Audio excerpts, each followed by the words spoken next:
Hello, good morning. Morning po. Yan, sabatin po natin ating mga katabi ng good morning. Good morning. Sabihin niyo po, maganda ka pa sa umagang ito.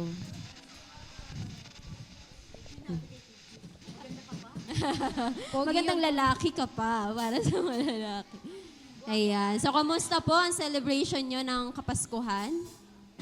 Yan. Salamat sa Lord. Yan. Sa mga, yung iba po, may mga reunions. Yan. So, mahalaga na naibahagi po yung salita ng Diyos sa araw ng Kapaskuhan.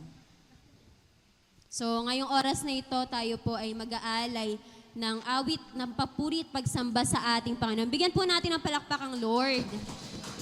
Yung pinakamalakas na palakpak. Yan na po ba yung pinakamalakas niyong palakpak para sa Lord?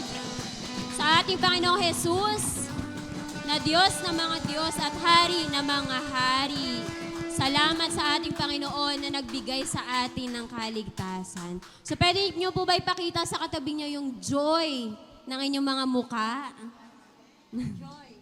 Live by the name. Ligay. Yan. So ngiti-ngiti naman po sa ating mga katabi. Yan. Tayo po ay magdiriwang. Sabi nga po sa Luke 2:11-14, "For unto you is born this day in the city of David a Savior, who is Christ the Lord. And this will be a sign for you. You will find a baby wrapped in swaddling cloths and lying in a manger." And suddenly there was with the angel a multitude of the heavenly hosts, praising God and saying, "Glory to God in the highest, and on earth peace among those with whom He is pleased." Sabihin nga po natin, "Glory to God in the highest."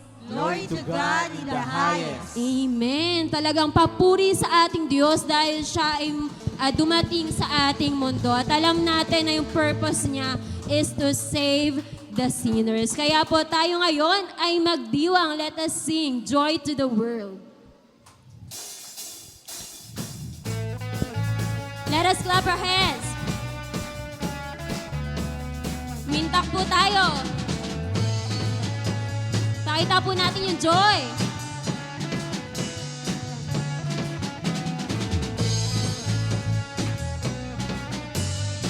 Let's sing Joy to the World. Joy to the world, the Lord is come. Let earth receive her King. Let every heart, let every heart prepare in room, and heaven and nature sing, and heaven and nature sing, and heaven and nature sing. Amen.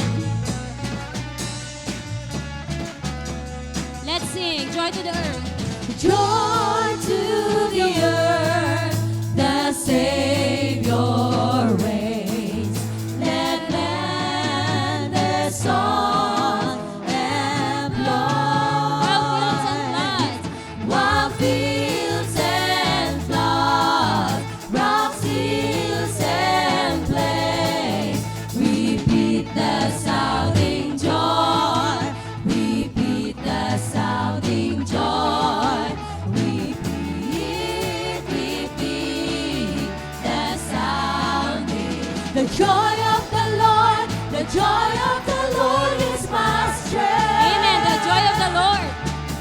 The joy of the Lord, the joy of the Lord is my strength. Let's sing, oh my soul.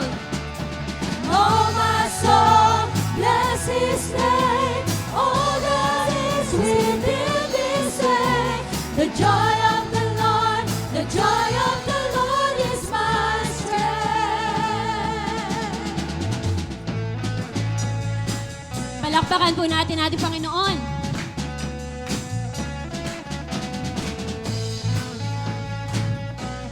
Let us declare, let it rise up. So let it rise up like a river, overflowing, Holy Spirit. Let it pour out. So let it pour out with no limit, overflowing, Holy Spirit. Minsan pa, let it rise up. So let it rise up like a river, overflowing, Holy Spirit. So let it pour out with no limit, overflowing, Holy Spirit. He rules the world with truth and grace, and makes the nations prove The glories. the glories of His righteousness, and wonders of His love, and wonders of His love, and wonders of His love. Amen.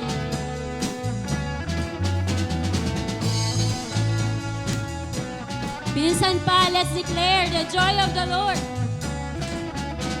The joy of the Lord, the joy of the Lord is my strength. Amen. The joy of the Lord. The joy of the Lord, the joy of the Lord is my strength. Oh my soul. Oh my soul, bless His name. All that is within me say, the joy of the Lord, the joy of the Lord is my strength. Minsan pa po. The joy of the Lord, the joy of the Lord is my strength.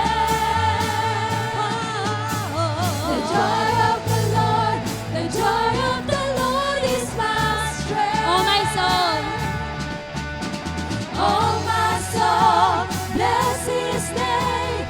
All that is within Oh my me soul. say, oh my soul, bless His name. All that is within Minsan pa, oh my me soul. say, oh my soul, bless His name. All that is within me say, the joy of the Lord, the joy of the Lord is my strength.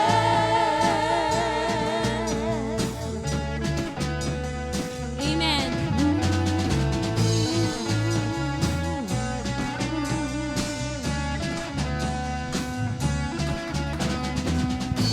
Amen. The joy of the Lord is our strength.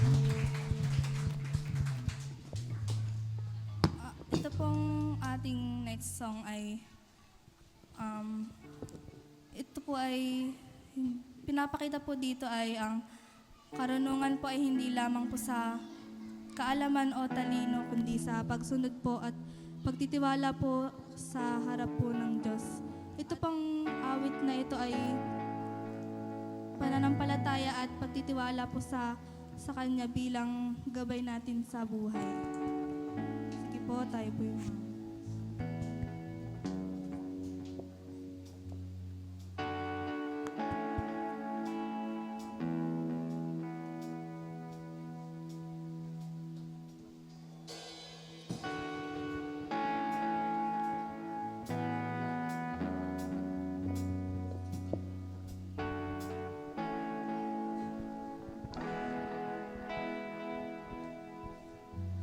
The fear of the Lord is where wisdom starts. Above all else, please guard your heart. The issues of life, it matters how you spend your time. There is a path that leads to life, a narrow way, only you find. Meditate on God's word in the day and the night. You know blessings of God. Like a tree planted by water, shall you be, son and daughter. You bear fruit in season, you prosper. Like a tree planted by water.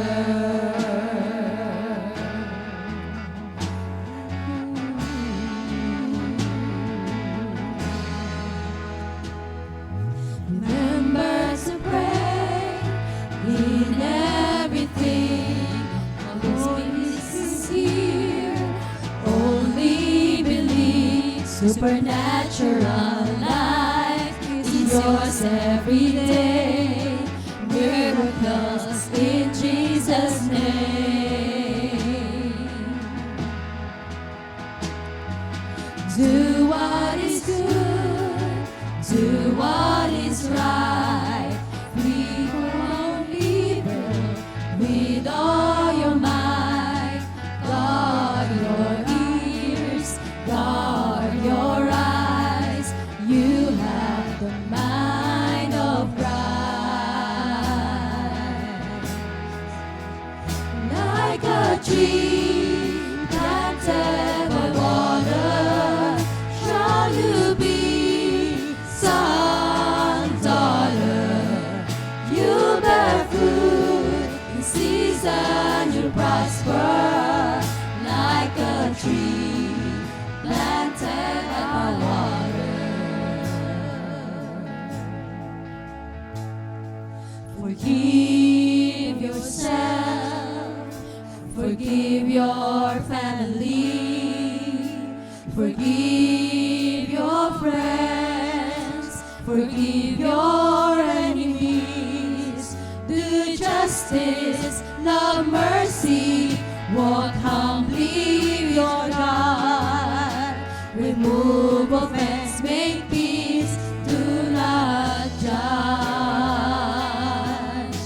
Forgive yourself, forgive your family, forgive your friends, forgive your enemies. Do justice, love mercy, walk humbly in your heart. Remove offense, make peace, do not judge.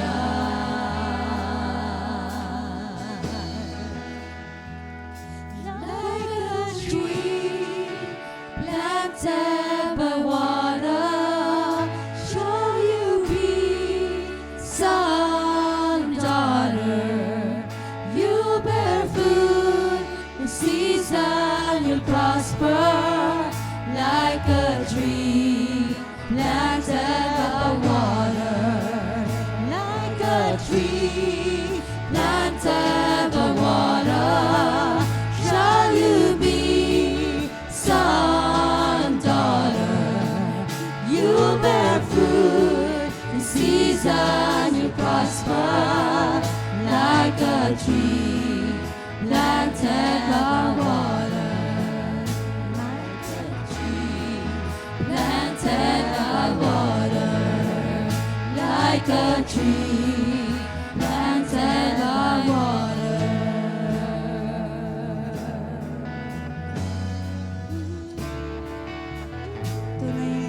Tunay nga pong pinupuri ka po namin at sinasamba ngayong araw na ito.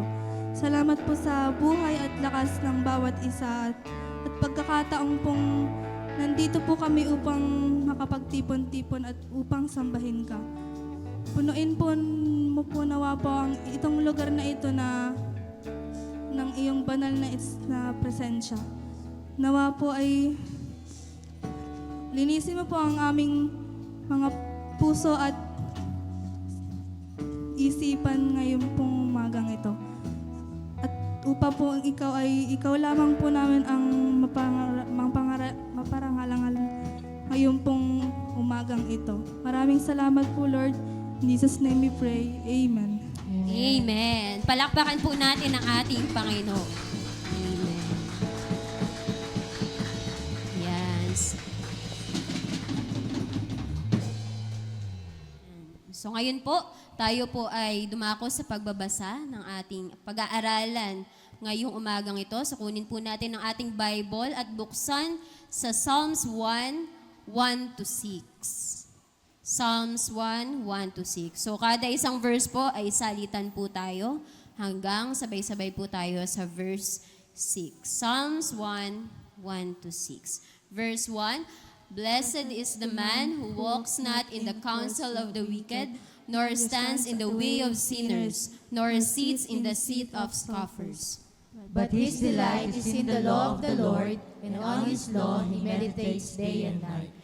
He is like a tree planted by streams of water that yields its fruit in its season, and its leaf does not wither. In all that he does, he prospers. The wicked are not so, but are like chaff that the wind drives away. Sabay-sabay na po tayong lahat. Therefore, the wicked will not stand in the judgment, nor sinners in the congregation of the righteous. For the Lord knows the way of the righteous, but the way of the wicked will perish. Blessed be the reading of God's word. Tayo na po maghanda sa pakikinig ng salita ng Diyos. Okay po, a blessed day to each and everyone. And may you have a new year na tunay nga na pinagpapala. Amen po ba? Meron po tayong kasama dito na pagka tumatayo siya, are you blessed? No, yun po ang palagi niyang statement. Ngayon po, gusto kong gamitin yon. Are you blessed? So, ang pag-uusapan po natin, ano ba talaga yung kalagayan ng tao na pinagpala? No? Kasi minsan tinitingnan po natin ang pagpapala in terms of material, physical. Ganun lang ba talaga yon? O kaya kung may internal man, yun yung walang gulo sa isip mo. No? Ano ba talaga ang kalagayan ng taong pinagpala?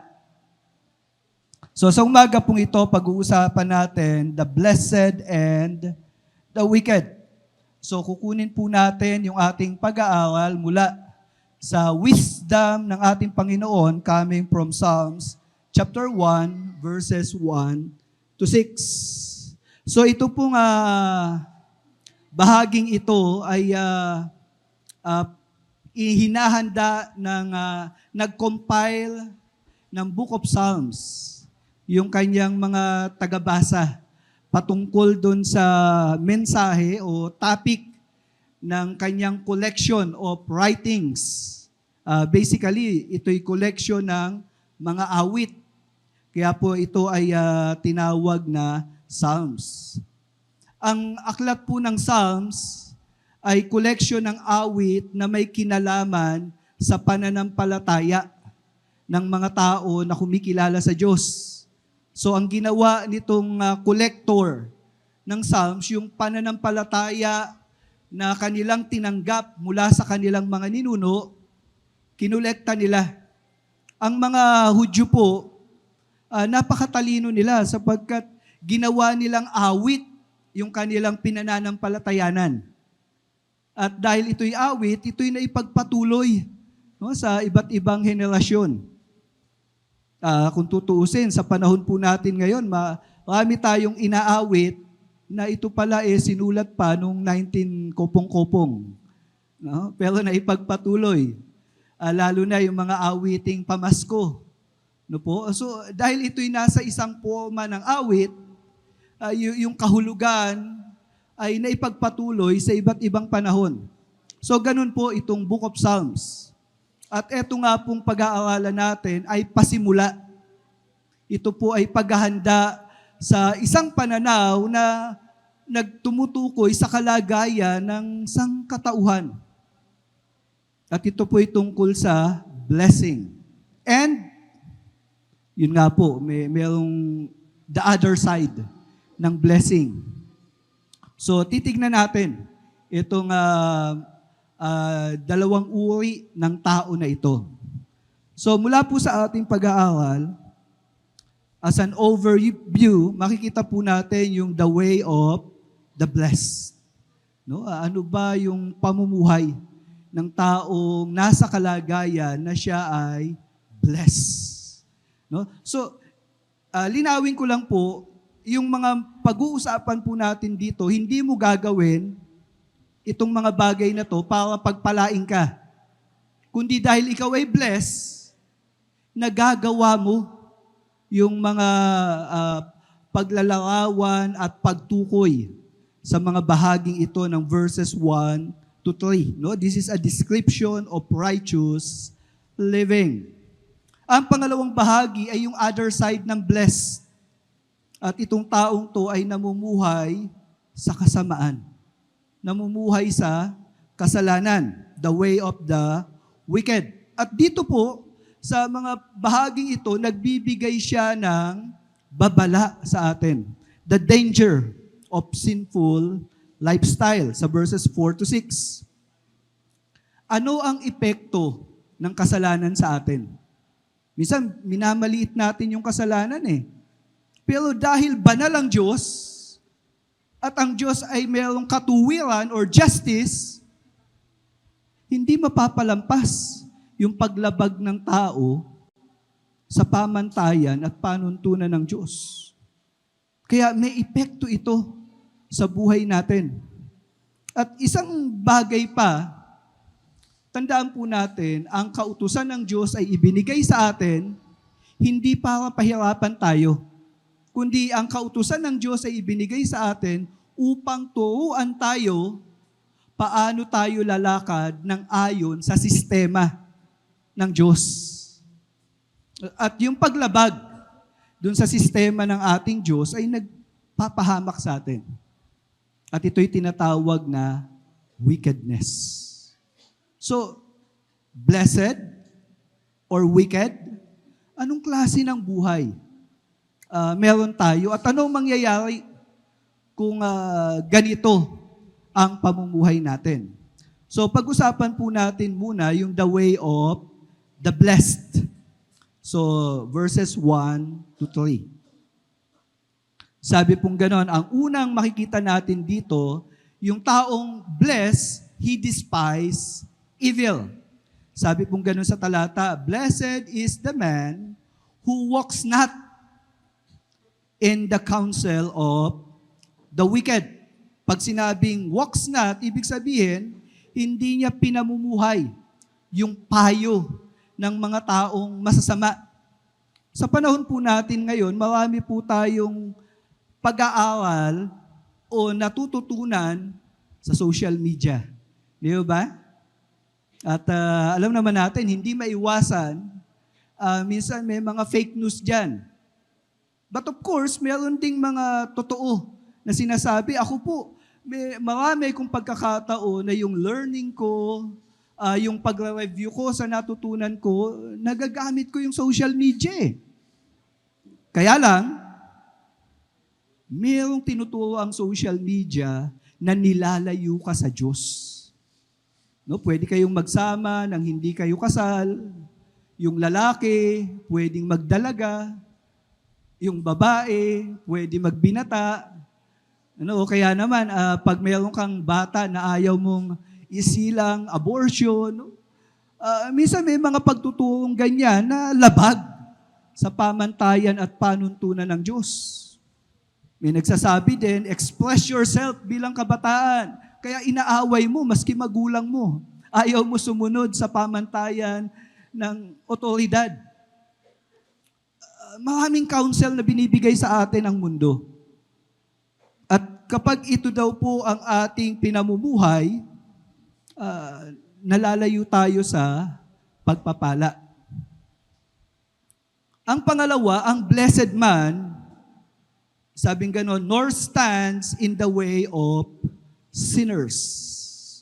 Pag sinabing stand, pinaninindigan.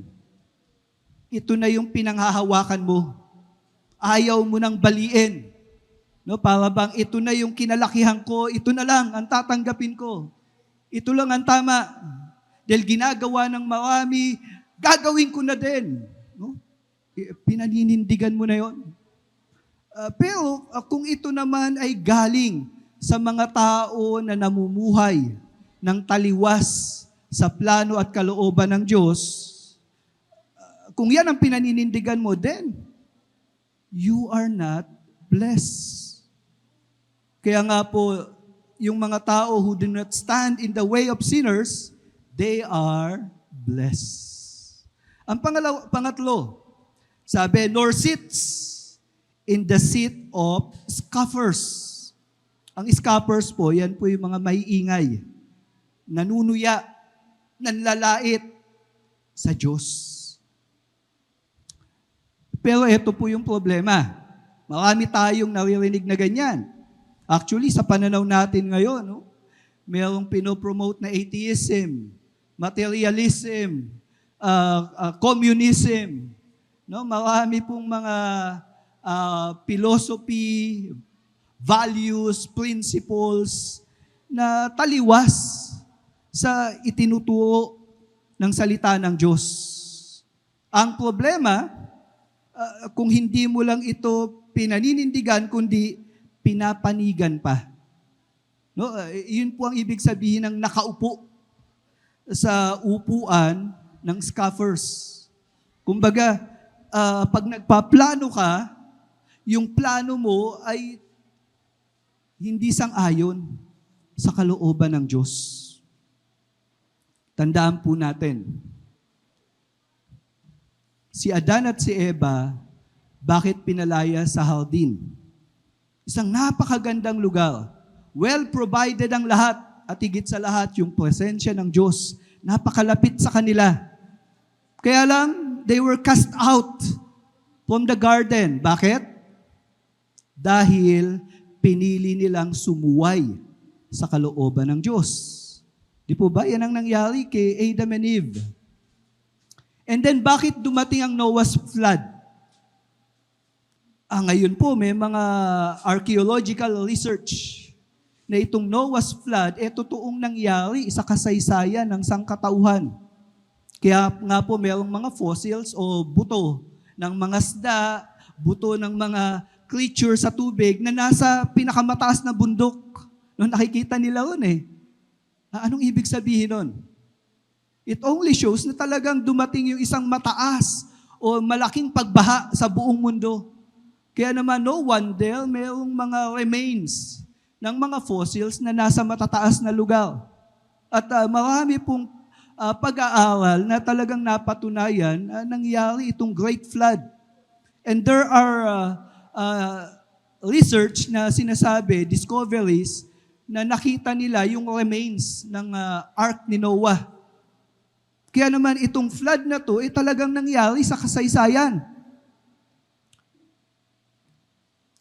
Bago po dumating itong malaking flood at malakas na pag-ulan, nung binigyan ng warning si Noah, hindi siya familiar dun sa baha. Hindi siya familiar sa malakas na ulan. And yet, ang sabi ni Lord, babaha. Kaya gumawa ka ng alko. Kung ikaw ang sinabihan ng isang pangyayari na hindi mo pa naranasan, maniniwala ka ba? Halimbawa, babalik ulit si Lord. Naniniwala ka ba doon? Merong paghatol ang Diyos. Maniniwala ka ba doon? May langit, may impyerno. Maniniwala ka ba doon? Kaya lang mga kapatid, sinabi sa Bible ito'y isang revelation of God na nakasulat sa Scripture. So hindi man natin na-experience, hindi pa man natin nakita yung mga katotohanan na sinabi sa Biblia, Naniniwala po ako, totoo yun. Kung mayroong first coming na siyang kapanganakan ni Jesus, totoo rin mayroong second coming. Dahil pinapatunayan yon at pinaninindigan yon ng Biblia.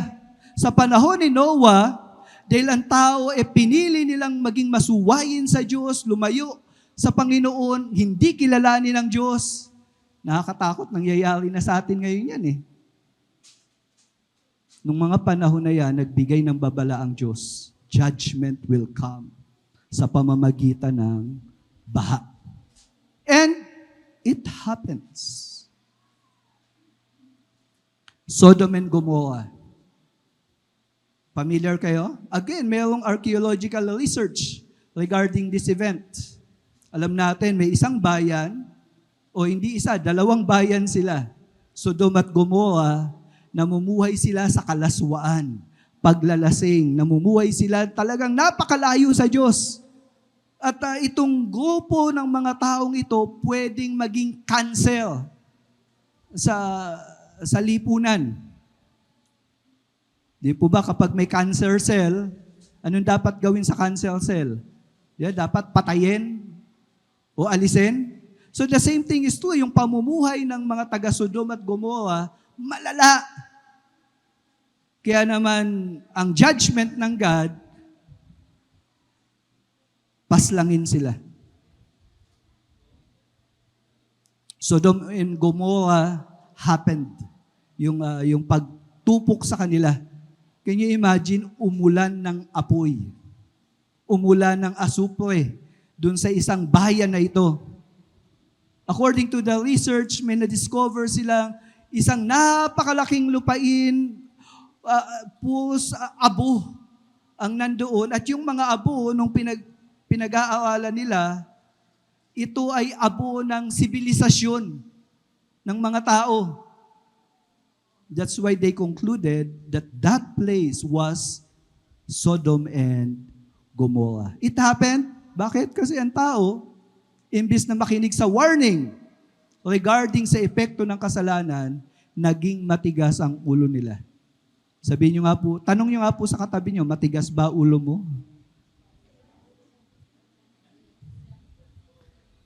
And sa New Testament, marami ring mga examples. At isang sinampol ng Panginoon, etong si Sapphira at Ananias. Anong ginawa nila? Itong si Sapphira at Ananias nagbenta ng lupa at yung pinagbilhan nila, ito ay inialay nila sa Panginoon. At syempre, paano nila inalay? Mayroong church noon. Ang sinabi nila, yung buong ipinagbenta o yung buong nakuha nilang pera ay ibibigay nila para sa Panginoon.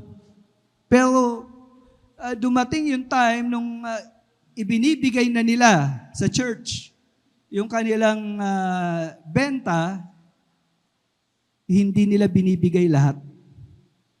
Pero nung tinatanong sila, yan na ba lahat? Ang sagot nila, yes, eto na. Kanino nagsinungaling? Si Sapphira at Ananias. Kay Peter ba? No. Kasalanan po yun. At dahil doon, etong mga sinungaling, bigla silang tumumba, namatay. Sin. Kaya nga po, ang taong hindi lumalakad in the counsel of the wicked, nor stand in the way of sinners, nor sits in the seat of scoffers, you are blessed. Amen?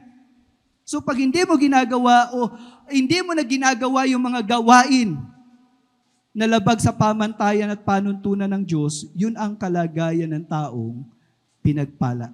Blessed. At dito po, nung binanggit yung blessed, nung may nag-aaral na Bible scholar, sabi niya, sino to? Sino tong blessed man?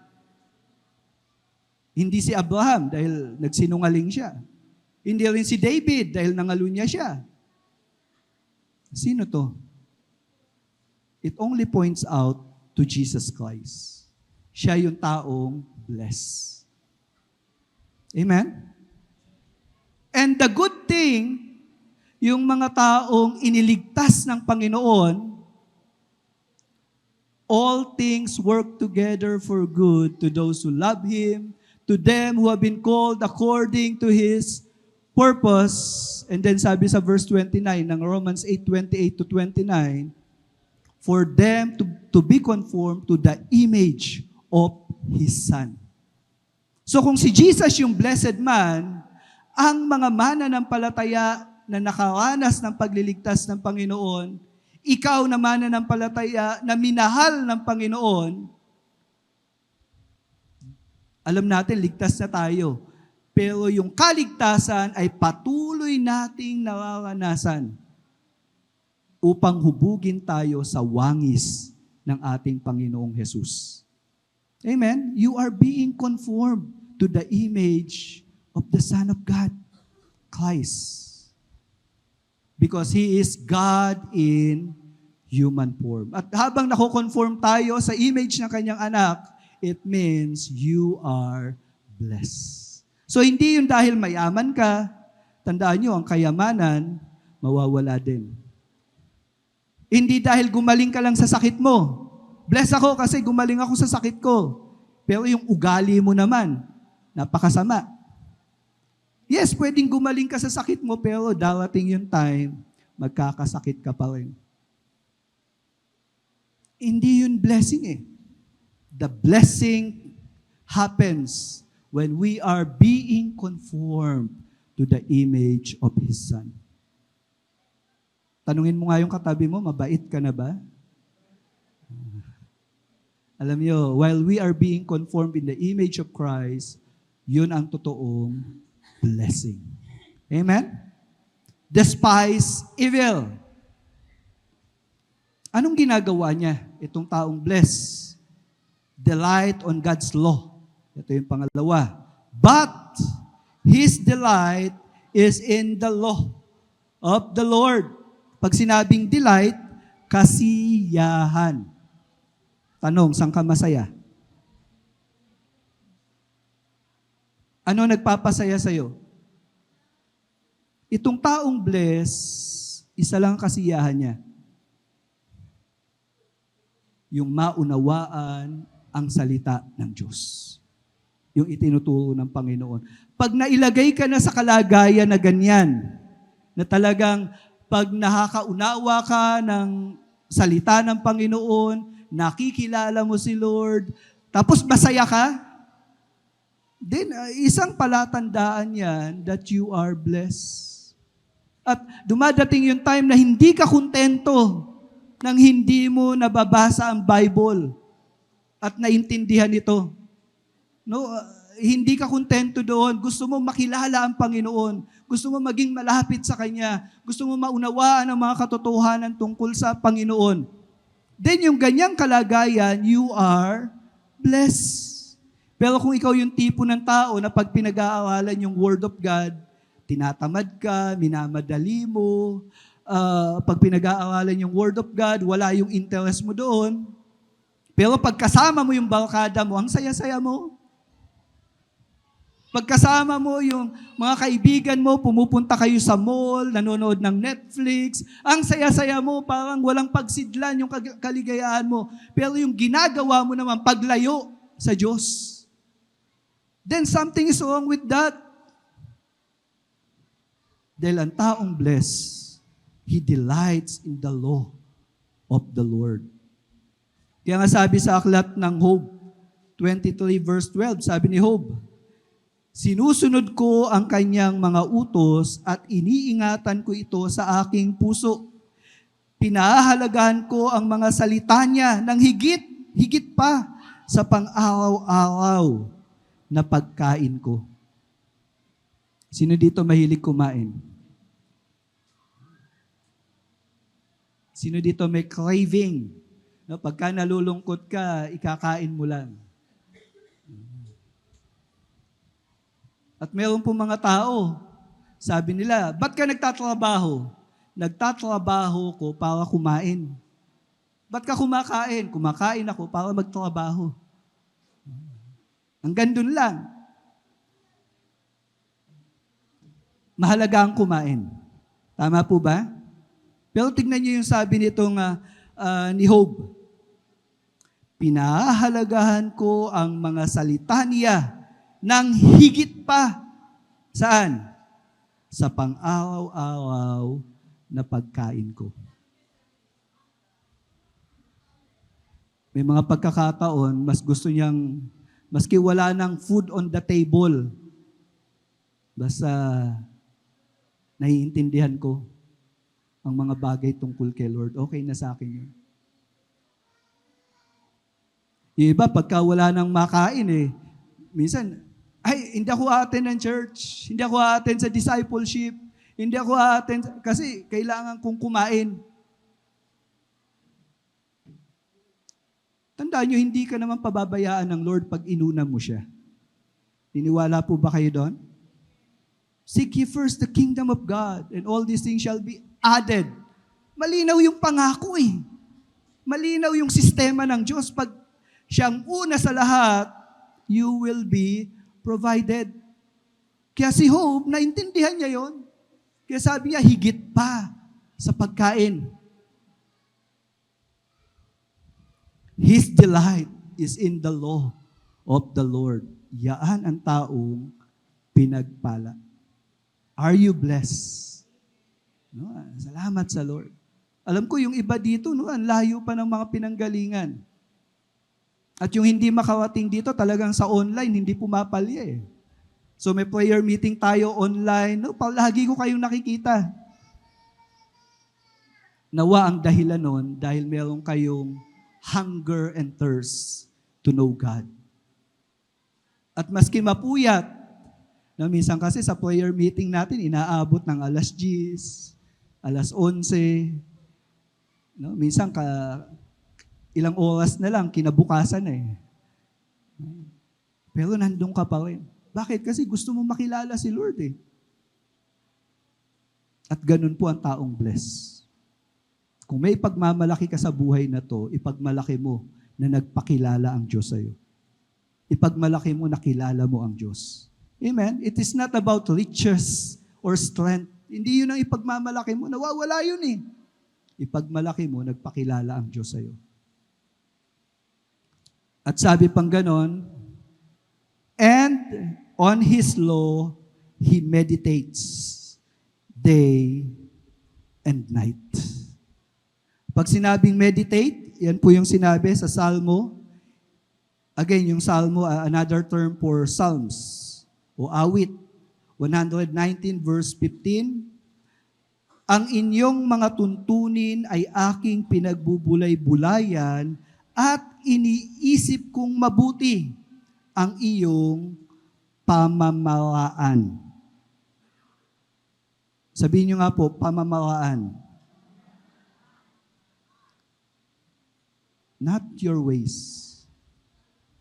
Ang meditation po ay palaging, ang ginagawa niyan, iniisip mo yung salita ng Diyos upang ito ay maipamuhay mo. Yun po ang meditation. Ganyan po ako nung nanliligaw. May meditation ako sa itsura ni Lori. At iniisip ko, pag nagkita kami, ano kayang gagawin ko? Ano kaya ireregalo ko? That is meditation, focused thinking. At ang tao na mayroong delight on God's law, he meditates on the law of God day and night.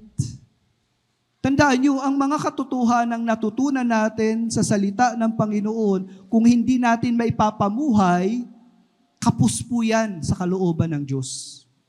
Kaya napakahalaga na yung natutunan natin, maipamuhay natin.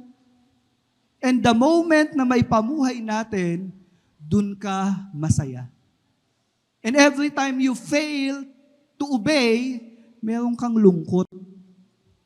Kasi totoo lang, hindi naman tayo perfect Pero once you sin, once you fail God, nalulungkot ka ba? And then iniisip mo, hindi ko na ito ulitin. You come to God at hindi lang nagsosorry, kundi you repent. Lord, Hindi tama ito eh. Ito yung tama. At gusto ko pong bumalik sa'yo. That is repentance. Hindi sorry lang. Ina-acknowledge mo na mali yung ginawa mo, then tapos na. Hindi po yun repentance. Ang repentance, you acknowledge na yung ginawa mo mali, hindi natuwa ang Diyos, may mga pagkakataon, minamaliit mo ang Diyos, at sinasabi mo, Lord, ayoko na pong ulitin yun. Ito po yung tama, at ito na yung sisikapin kong gawin. Tulungan mo po ako. That is repentance. Pero kung ikaw nakagawa ng mali, no, sumilip ka sa pornographic na palabas, Lord, sorry. Kinabukasan, nagpaplano ka na, no? Paano kaya ako makakapanood ulit? Parang sarap ng feeling Totoong repentance ba yun? You do not delight on God pagka ganun. At tandaan nyo, ang kasalanan po walang ginagawang maganda. Now, itong taong blessed was described. Sabing gano'n, paano siya inilarawan, yung taong blessed? He is like a tree. Anong klaseng puno? Planted by the streams of water. Isipin niyo po yung puno, nasa tabi ng river. Di ba? Isa sa kailangan ng puno yung nutrients ng tubig. So kung ikaw nasa tabi ng tubig, napakaganda ng epekto sa iyo kung ikaw isang puno. Kaya nga sabing ganon, that yields its fruit in its season. So sa tamang panahon, namumunga ka. Di po ba, hindi naman palaging may bunga ang puno May panahon na dapat nagbubunga siya. At sa panahon na inaasahang magbubunga siya, may makikitang bunga sa kanya. Yun ang taong pinagpala. And its leaf does not wither. Sa puno po, ang palatandaan ng kanyang kalusugan yung dahon. Kung ang dahon niya ay ina-expect na kulay berde, tapos naninilaw, tapos nagiging brown na, ano nangyayari sa puno?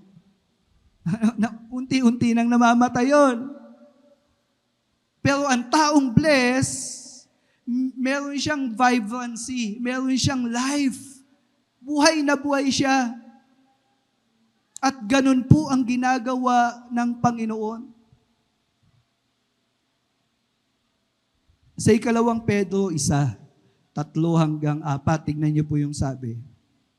Sa kapangyarihan ng Diyos ang nagbibigay sa atin ng lahat. Ang kapangyarihan ng Diyos ang nagbibigay sa atin ng lahat ng kailangan natin para mamuhay ng may kabanalan. Mahirap pong magpakabanal. Tayo. No, sanay tayo sa buhay makasalanan At hindi lang po mahirap, kundi imposible tayong mamuhay ng may kabanalan sa sarili nating lakas. Nung minsan nga po, may isa sa auntie ko, sinabi ko, ganito ang gagawin, ganyan, yung pamumuhay po, yung Christian life. Sabi niya ganon. Ang hirap naman maging Kristiyano. Totoo po ba yun? Mahirap talaga. Pero tandaan nyo, mahirap din magpakasama. Parehas mahirap yun.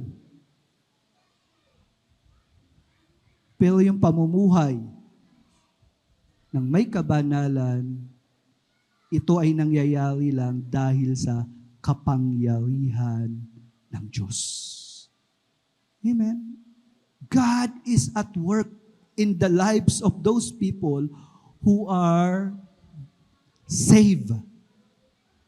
And they are experiencing the saving grace of God. Kaya yun ang sinasabi dito ni Pedro.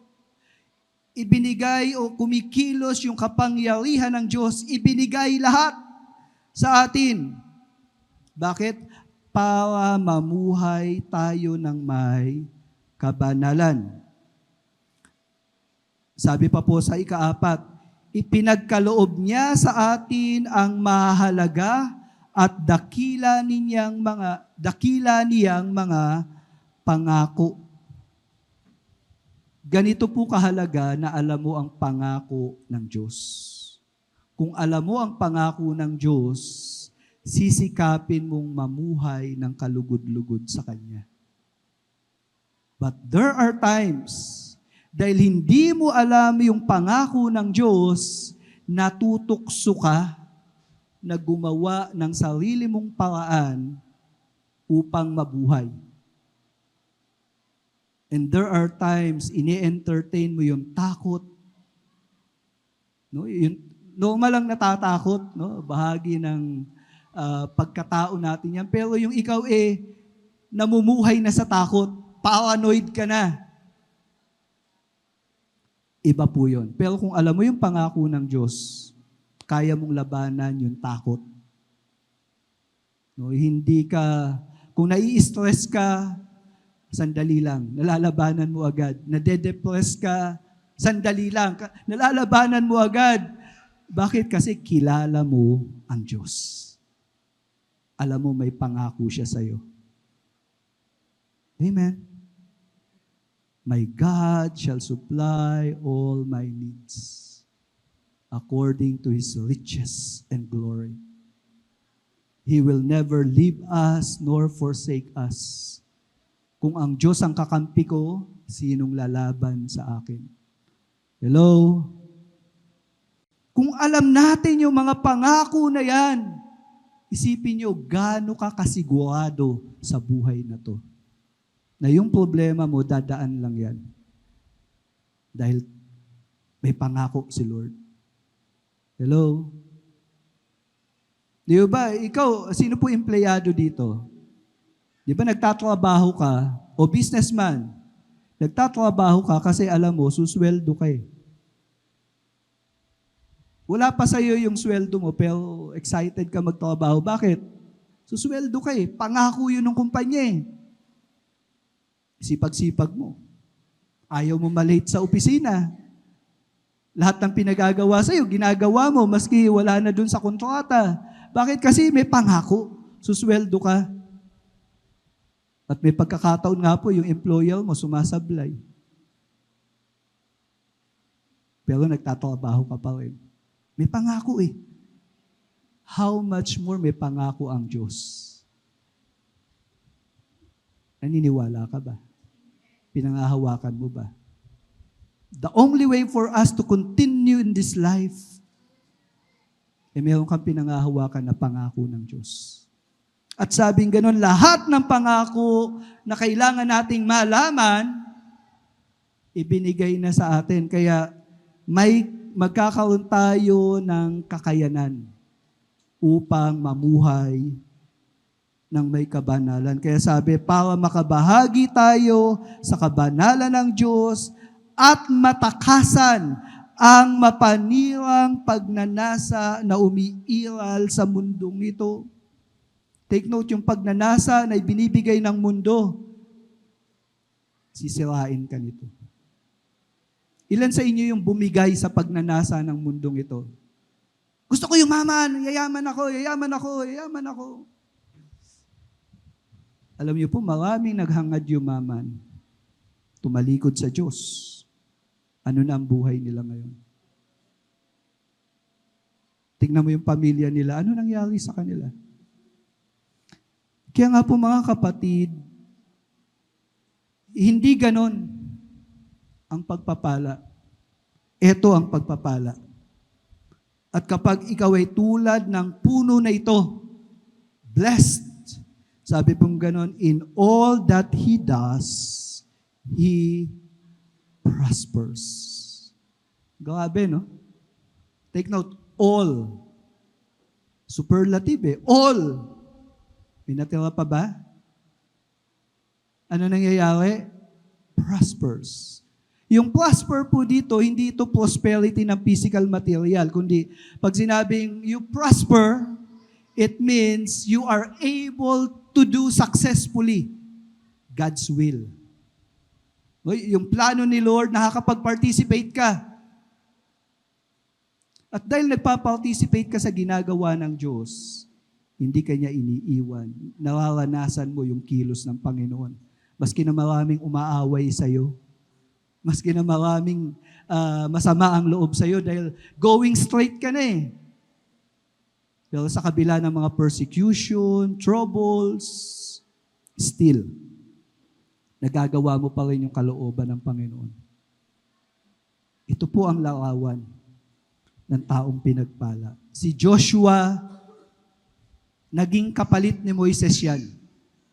Nung mamatay si Moises, upang isakatuparan yung plano ng Diyos na ang mga Israelita makapasok sa Promised Land, kinailangan si Joshua ang gumanap noon. At ito yung isang payo kay Joshua sa chapter 1 verse 8. Huwag mong kalilimutang basahin ang aklat ng kautusan. Nagbabasa po ba kayo ng Word of God, ng Bible? Yun ang isa. Pangalawa, pagbulay-bulayan mo ito araw at gabi. Meditation. Yung meditation po, yan po yung inunguya mo yung Word of God para maging bahagi ng sistema ng buhay mo. Ngayon, ano mangyayari? Sabing ganon, para malaman mo kung paano mo matutupad ng mabuti ang lahat ng nakasulat dito. So, importante yung meditation eh. Meron pong nagsasabi, Pastor, nabasa ko na po yung buong Bible. Pangalawang beses ko na nga pong magbabasa eh. Natuwa ako, in-appreciate ko siya doon. Pero alam niyo po, mas matutuwa ako kung sa buhay niya magre-reflect yung mga katotohanan ng salita ng Diyos. Mas masaya po ako doon.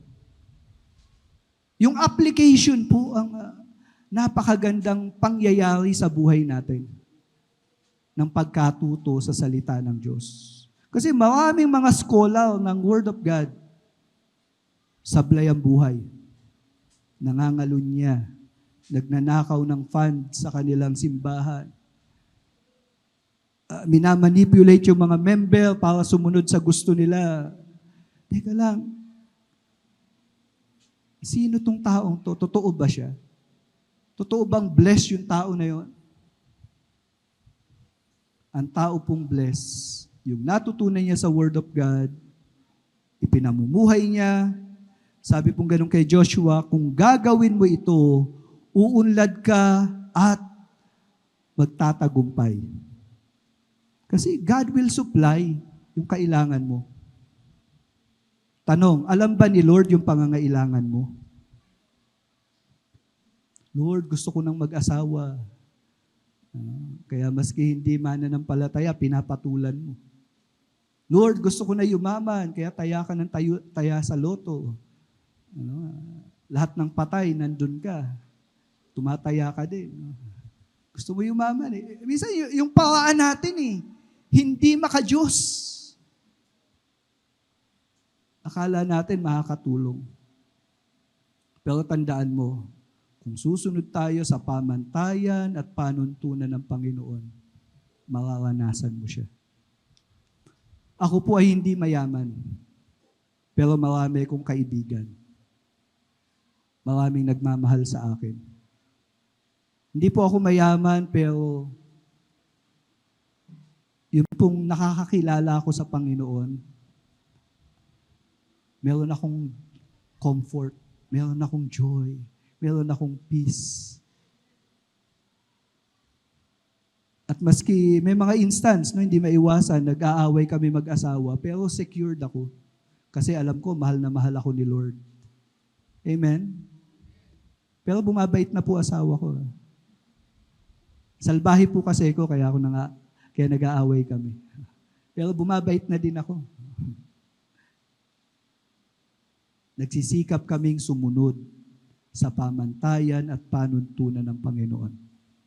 That's why hindi man kami physically, materially provided, but we have love, joy, peace, patience, kindness, goodness.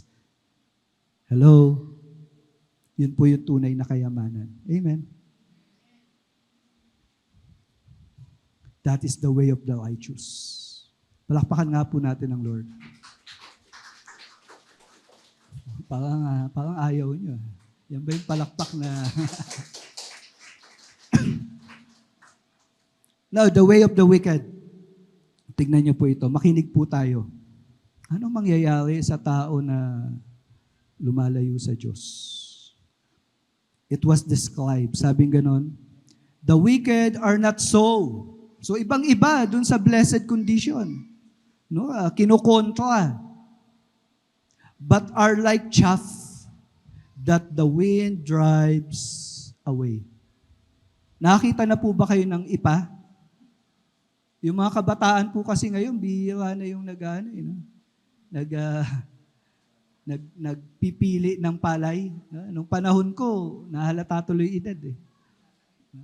Nagtatahip kami ng At yung tahip, ano po yun? Madaling tangayin ng hangin. And then wala na.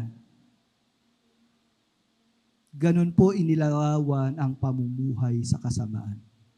Like a chaff. You will not be remembered. Walang bearing yung buhay mo. Pag namatay ka, kakalimutan ka na lang. Sa Isaiah 64 verse 6, sabing gano'n, lahat tayo ay naging maumi sa harapan ng Diyos, no? Because of sin. Ang mabubuting gawa natin, mauming basahan ang katulad. Take note, dahil sa kasalanang taglay natin, lahat ng mabubuting gawa natin sa harapan ng Diyos, trapo.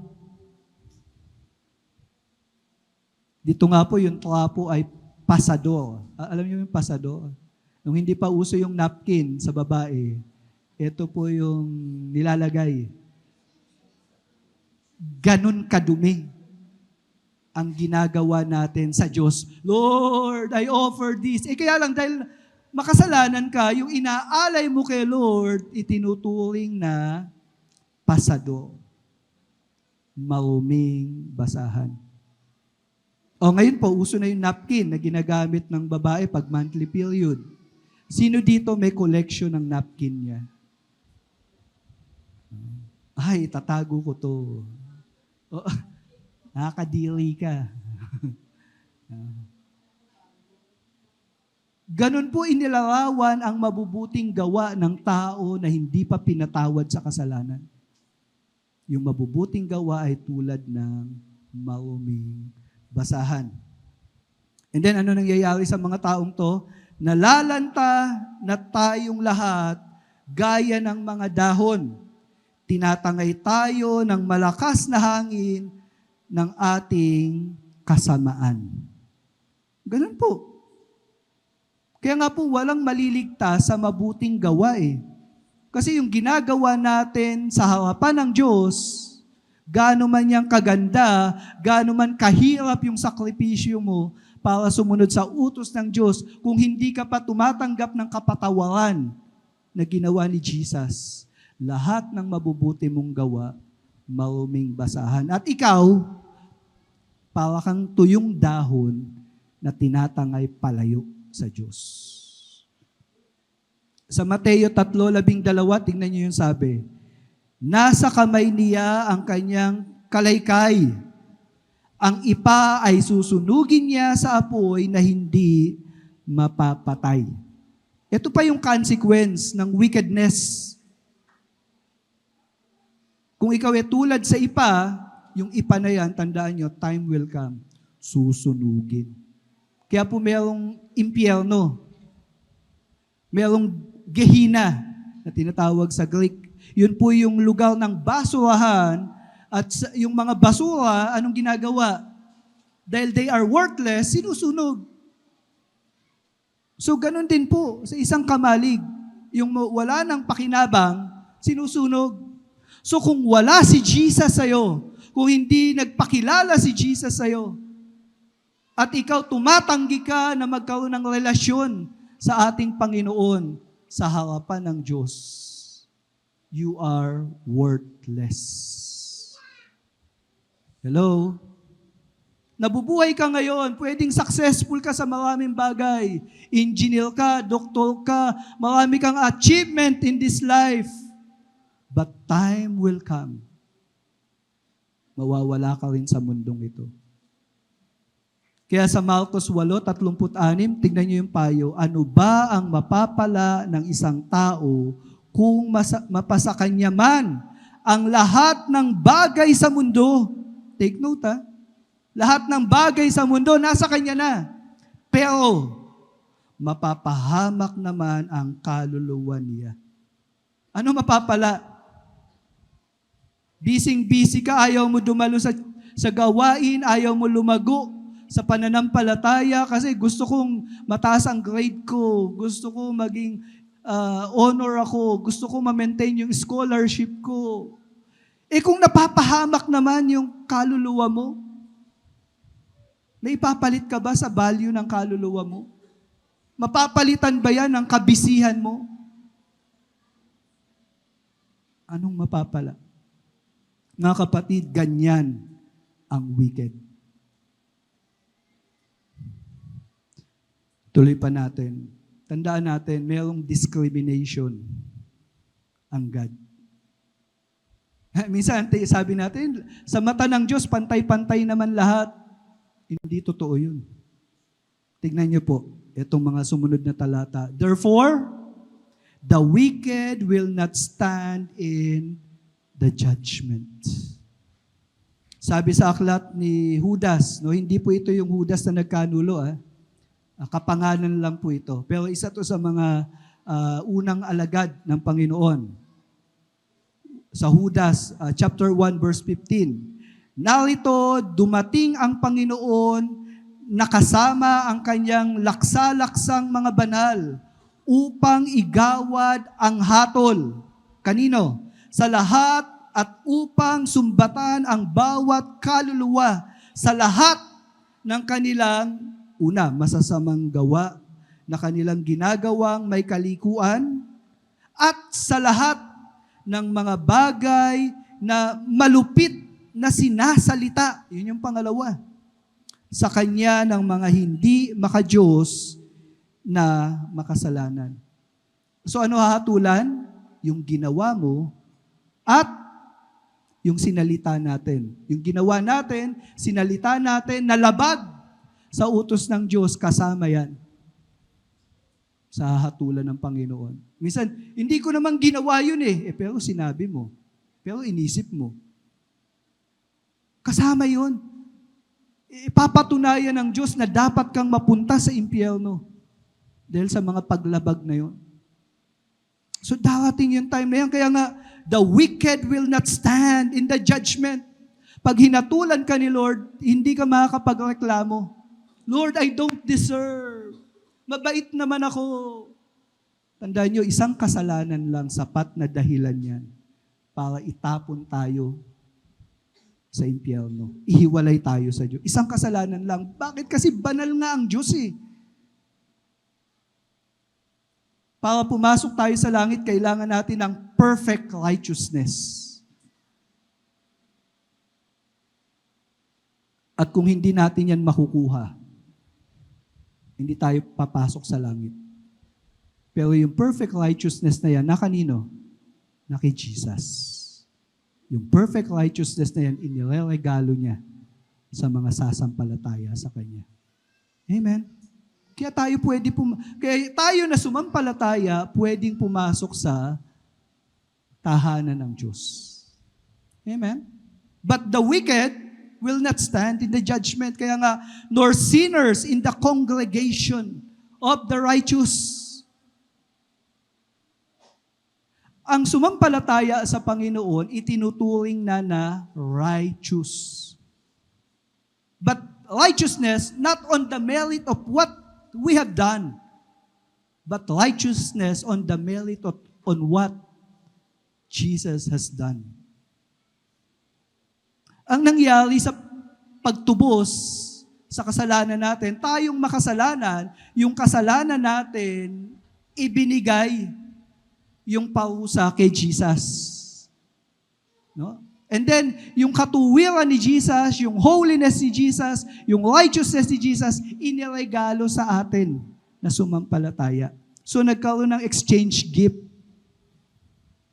Anong ibinigay natin kay Jesus? Yung kasalanan natin. Ano ibinigay niya sa atin? Yung righteousness niya. Ganyan ang nangyari sa mga totoong sumampalataya kay Jesus. Amen? So kaya tayo tatanggapin sa langit kasi bayad na ang kasalanan natin. At taglay natin yung righteousness, yung perfect righteousness na ginawa ni Jesus. Amen? But the sinners, hindi sila pwedeng sumama sa mga righteous. Ito pa po. For the Lord knows the way of the righteous. Kung ikaw kabilang sa mga righteous, alam ng Diyos yung pinagdadaanan natin. Sabi nga ni Lord, ultimo bilang ng buhok Ganon ka-concern si Lord sa detalye ng buhay natin. Di po ba ang ganda nun? Yung nanay ko nga hindi naman binilang yung buhok ko No? Hindi ko alam kung nauubos na Pero ganun pa man si Lord, dahil concerned siya sa anak niya, inilarawan niya yung detalyadong concern niya nung sinabi niya, ang bilang ng buhok natin, alam niya. Amen. Sa 1:10:27, pinakikinggan ng aking mga tupa ang aking tinig at sila'y aking kilala at sila'y sumusunod sa akin.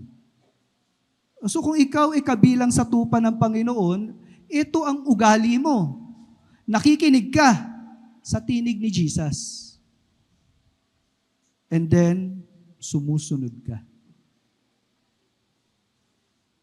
Sa isang taong hindi pa naranasan yung kaligtasan, imposible niyang gawin yun. Hindi siya interesado kay Jesus. Interesado siya sa mga bagay-bagay na pansarili, na makikinabang siya. Pero kay Jesus, pero ang taong tupa ng Panginoon, nakikinig at sumusunod. Mateo 7:23, sabi dito, ito yung judgment day Sabi ni Jesus, at kung magkagayon, ay ipapahayag ko sa kanila, hindi ko kayo kilala kailanman. Lumayo kayo sa akin, kayong mga gumagawa ng kasamaan. Hindi ko kayo kilala. It means wala silang personal relationship sa ating Panginoon. Kaya nga dito, yung mga tao na naging matuwid dahil sa pagliligtas ng Panginoon, ano sabi dito? The Lord knows the way of the righteous. Alam ni Lord. Alam niya yung pinagdadaanan mo ngayon. Alam niya yung nangyayari sa iyo ngayon. Marami pong pangyayari sa buhay namin na minsan talagang kinakabahan ako Pero alam niyo po, pag tumitingala ako, sinasabi ng Lord, anak, alam ko yan. So, imbis na mag-alala, matakot, sabi, Lord, bahala ka na. Ikaw yun Ikaw ang Panginoon ko Ikaw yung may control ng buhay namin. Marami pong naparanoid nung sinabi na yung the big one pwede dumating. Dito nga po sa Laguna, nawala ng pasok kasi inaantay yung big one. Dumating yung little one na umuga. Ayun na, yung inaantay. Nagkapasok na ulit. Pero alam niyo po, ano man pong mangyari sa mundo nating ito, kung nasa kamay ka ng Panginoon, walang dahilan para matakot ka. Dahil sa buhay o kamatayan, mahal ka ng Diyos. Amen? Hindi magbabago yun eh. The Lord knows the way of the righteous.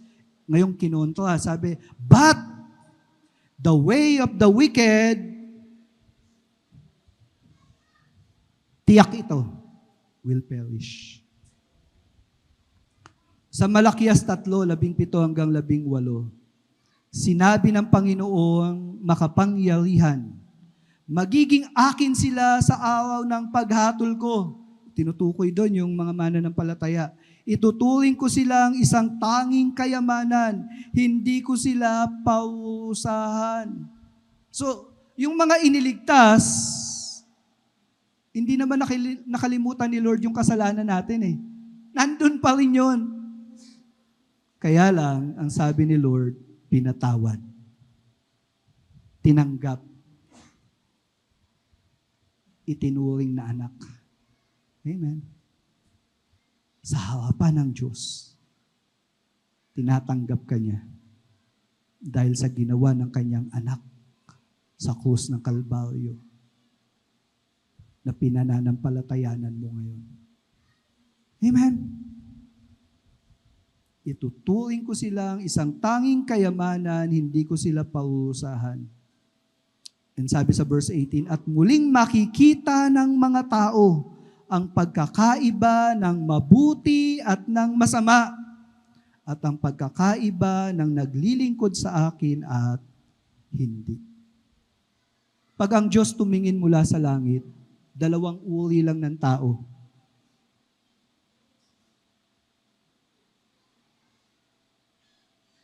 Ligtas at hindi ligtas.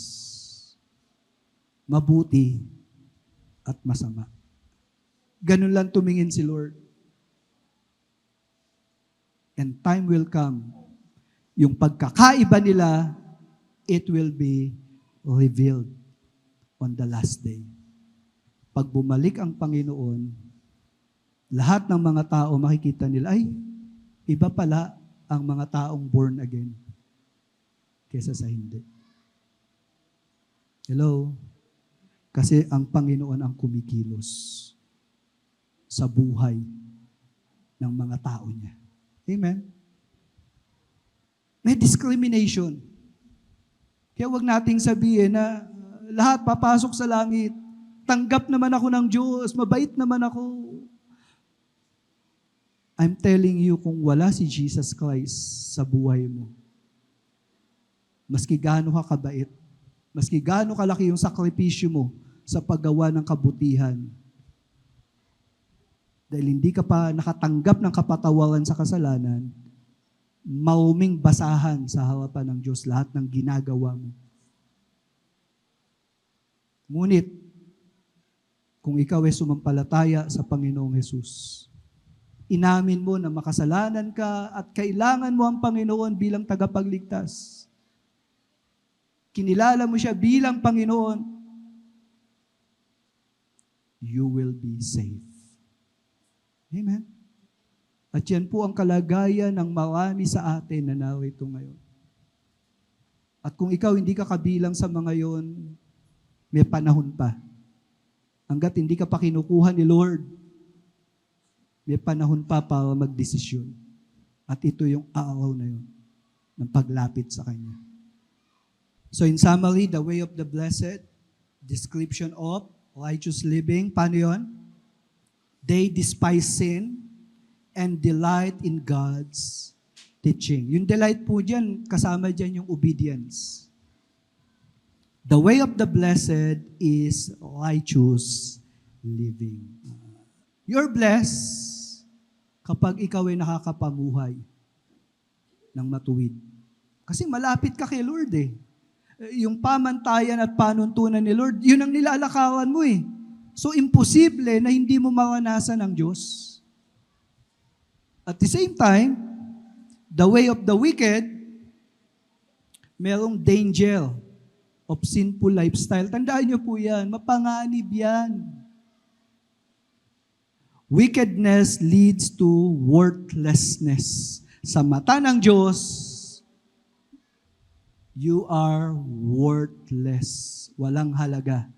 Kaya nga po itatapon kaya po isusunugin Bakit? Kasi nanatili ka sa pamumuhay na ganyan. Pero tandaan mo, hindi kalooban ng Diyos yun. Gusto kanyang ayusin. Bakit? Kasi the way of the wicked will perish. Maski ano ang achievement mo in this life, gaano man kadami yung pumapalakpak sa'yo, gaano man kadami yung gold medal mo, o kung ano mang medal ang meron ka, mawawala din yan. Makakalimutan ka pa rin. Pero kung nasa Panginoon ka, makalimutan ka man ng mga tao, hindi ka makakalimutan ni Lord. Amen. Lahat ng ginawa mo para sa Panginoon, hindi makakalimutan. Treasured possession. Kaya nga po as an application, the way of the blessed, let us evaluate the way of our living. Ito yung tanong natin, do I hate sin and love God? May hatred ka ba sa kasalanan? Naiinis ka ba pagka hindi mo nagagawa yung utos ni Lord? Or nalabag mo yung utos ng Panginoon? May hatred ka ba? Repent. And then, do you love God? Yung bang maski wala kang boyfriend o girlfriend, secured ka sa love ni Lord? Hello? Do I delight in God's Word above all? Asan yung delight mo? Saan ka masaya? Now, the way of the wicked, let us examine the warning to the wicked. Do I really believe on God's judgment? Yung iba, meron po kasing pananaw, yes, papasok ako sa langit. Kung naniniwala kang may langit, dapat naniniwala ka rin may impyerno. Kaya nga, kung naniniwala kang may impyerno, ito yung tanong mo sa sarili mo, do I have compassion to sinners? Naniniwala ka ba na yung hindi kikilala sa Panginoon, they will be damned forever to everlasting punishment? Naniniwala ka ba talaga doon?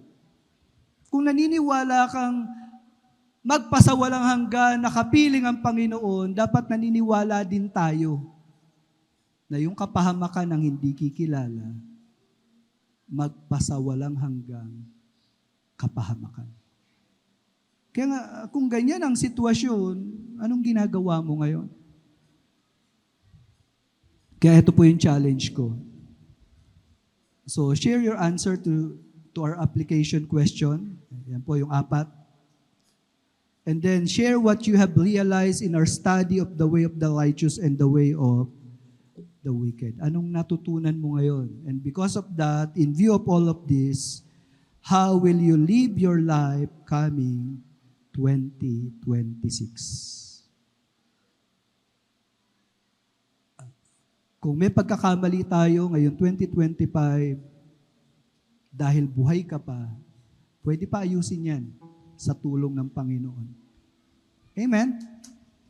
Ngayon, kung yung ginawa mo naman 2025 maayos, paano mo i-improve yung sarili mo? Hanggang dumating ang Panginoon.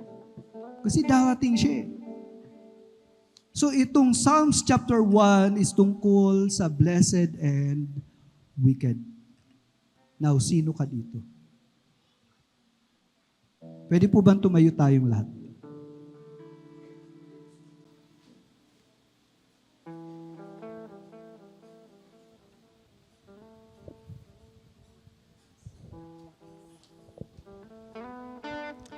Ang Psalms 1 po ay pagpapaalala sa atin na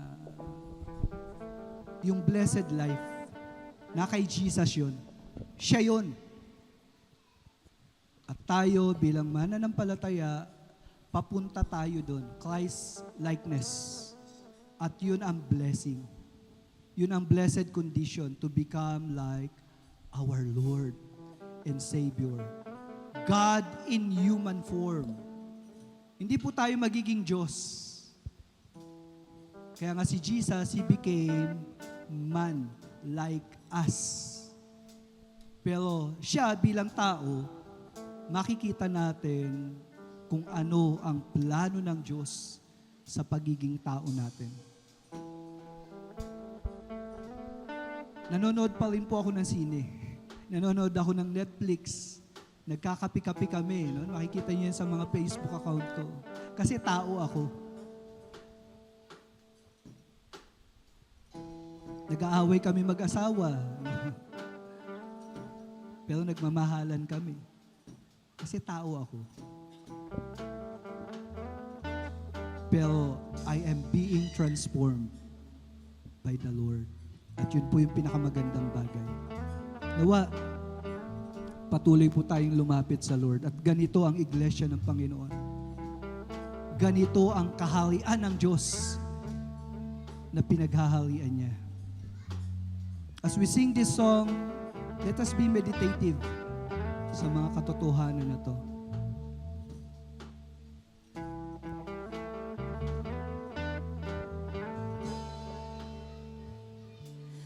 Precious cornerstone, sure foundation, you are faithful to the end. We are waiting on you, Jesus.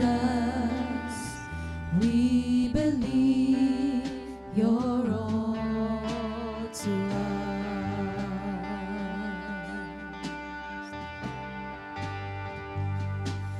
Let the glory of your name be the passion of the church. Let the righteousness of God be a holy flame that burns. Let the saving love of Christ be the measure of our lives. We believe you're all to us. Let us make this a prayer.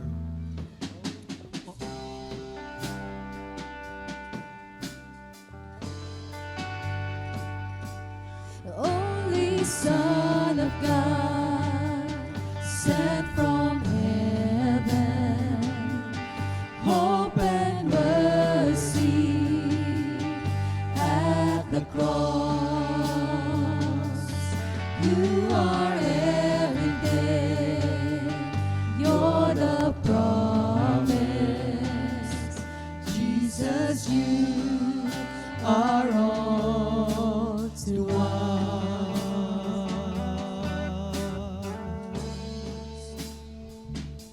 The only Son of God, sent from Yes, heaven, hope and mercy at the cross.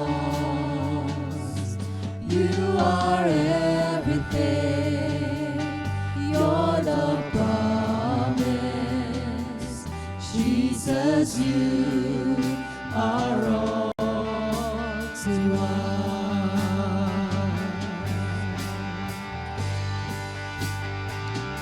So let the glory of your name be the passion of the church. Let the righteousness of God be a holy flame that burns. Let the saving love of Christ be the measure of our lives. We believe you're all to us. You're all to us. You're all to us. You're all to us.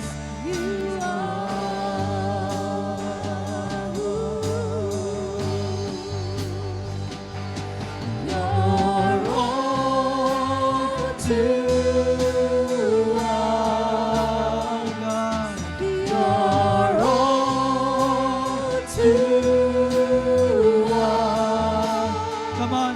You're all to us. Yes, you are.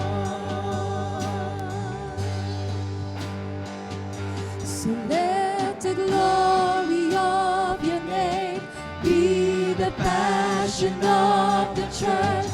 Let the righteousness of God be a holy flame that burns. Let the saving love of Christ be the measure of our lives. We believe you're all to us. So let the glory of your name be the passion of the church. Let the righteousness of God be a holy flame that burns.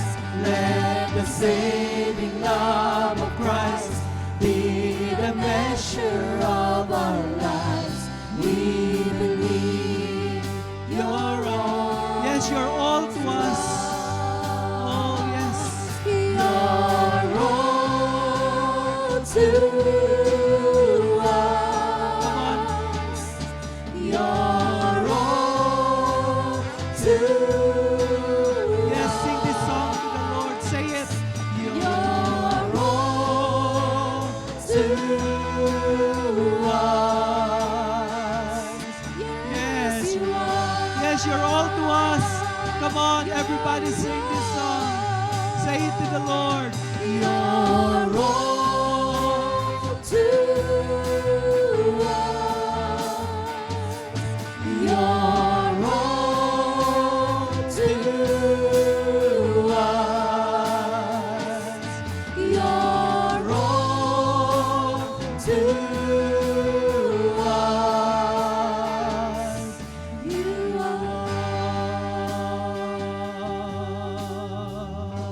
When this passing, When this passing world is over, we will see you face to face. Amen.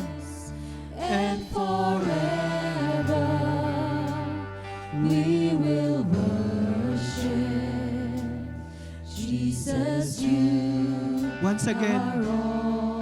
let us declare. Alam natin mangyayari ito. When this passing world is over, we will see you face to face. And forever we will worship Jesus. For the last time, you let us declare. are all. When this passing world is over, When this passing yes, lahat mawawala. world is over, Lahat ng mga bagay. we will see you But you will come again, Lord. face to face. You will come again. And forever Lord, we can freely worship you without hindrance. Jesus, you are all to us.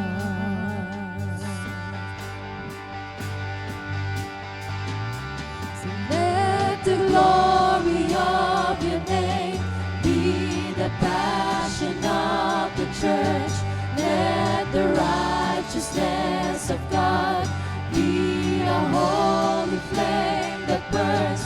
Let the saving love of Christ be the measure of our lives. We believe you're all to us.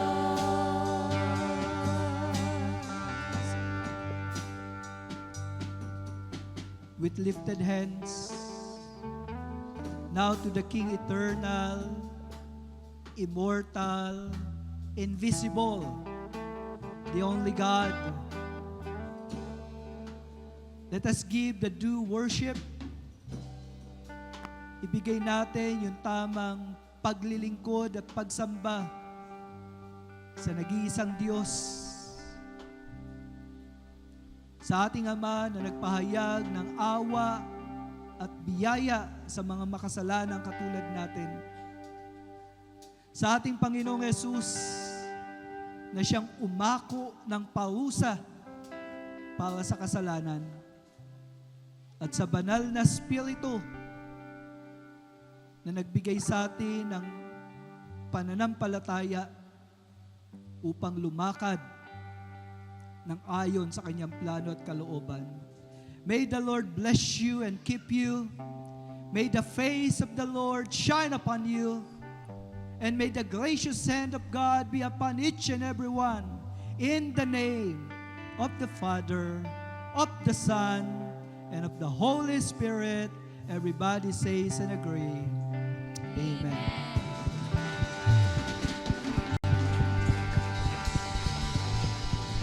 A blessed day to each and every one. Amen? Bakit po may Gospel Coalition Church? Ano pong mission natin? Our mission is to glorify God. Paano yon? By proclaiming the gospel hanggang kailan? Until we all attain the whole measure of the fullness of Christ. Sa madaling salita, ano yung gagawin natin? Sharing Christ, changing lives. Again, a round of applause para sa Panginoon. May a blessed day.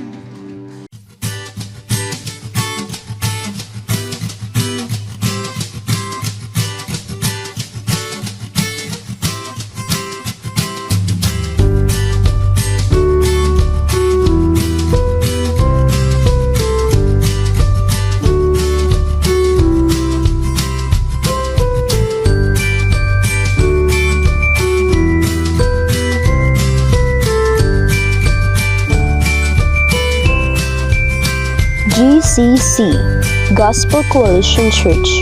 Our mission is to glorify God by proclaiming the gospel until we all attain the whole measure of the fullness of Christ. Sharing Christ, changing lives.